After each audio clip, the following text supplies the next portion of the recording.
Hey guys, so this is going to be alpha set start to finish. And what I'm going to show you how to do is to take a text and turn it into an alpha set, or if you're going to do it by hand and do a hand font.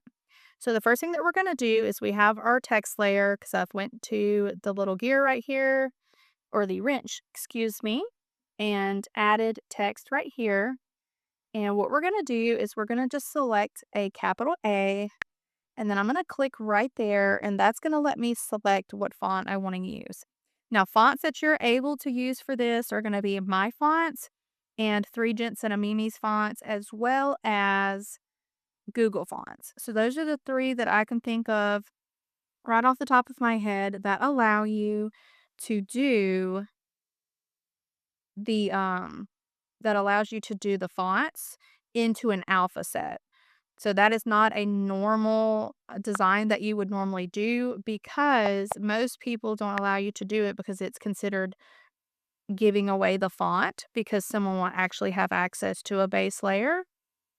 But I do allow that for my fonts. So I'm going to select School Spirit. So once you've selected it, you're going to click your check mark and you're going to drag this way in the corner. We want to make sure that uniform is turned on so we're not warping. And we're going to drag it big to the screen. Now I am going to do a pink as a background. I like to do something that is going to be very bold because I usually tend to do a black outline for these. So I'm going to get rid of that extra layer. Let's do our pink. And then I'm going to raster. So I'm actually going to duplicate this and I'm going to rasterize it. I'm going to turn that bottom layer off. I don't know why it does that. And then I'm going to go in, I'm going to alpha lock this, select my color, and we're going to make it a fill layer. Now I'm going to go back to black. I now have a new layer and I'm going to go into my brush sets. So for this one, I'm going to do my ink 3 because that's kind of my go-to. And we're just going to go ahead and we're going to do a really rough outline on this. So just bear with me as I do that. This does not have to be perfect. I do have my stabilization up on this one to about 28% and 34%. The higher that you go on your stabilization and your streamline, the smoother your lines will be, but there's also a little bit of a delay in the brush, so just be aware of that when you're doing it. So now I have just a rough outline. I'm actually going to duplicate this. I'm going to click my little check there, and then I'm going to keep it on uniform.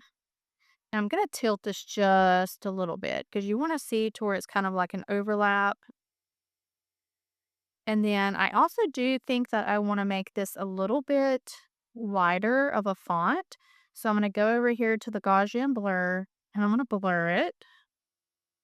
Let's try about right there and then go to selection tool, make sure color fill and automatic is selected.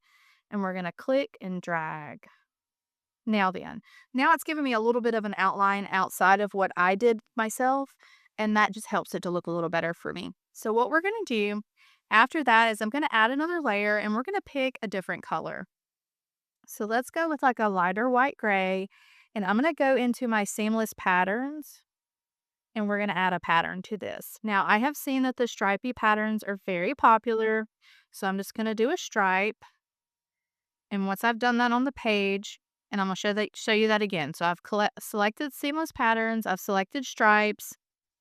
I've got the brush all the way up, so it's going to cover the entire page, and then I'm going to do a clipping mask. Then I'm also going to go in, and I'm just going to turn down the opacity to that because I don't want it to be full opacity. Now you can see the stripes, and then what we're going to do as our next step, so now we've got our base layer, we've got our pattern, we've got our outline layers, now we want to do our accent layer. So then I'll go and I'll actually make that a white layer. Go back to my brush sets for my ink 3, and now I'm just going to do some little accents here and there. This is where the character comes out because everybody's going to do this part differently, and so I love getting to see what everybody does. Now I want to add a glitter. So I'm going to insert a photo, and I'm going to do my gold glitter paper, and I'm going to make that a clipping mask over this white layer for accents. Then you can go in and actually see what the glitter is going to look like.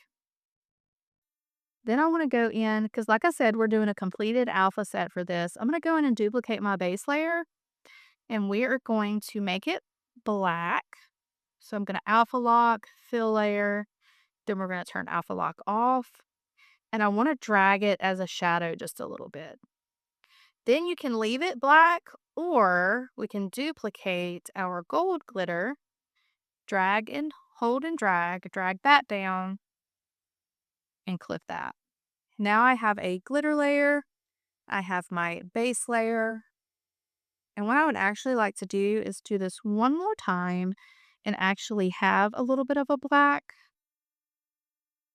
So I'm alpha blocking, fill layer, and I'm going to drop it just a little bit.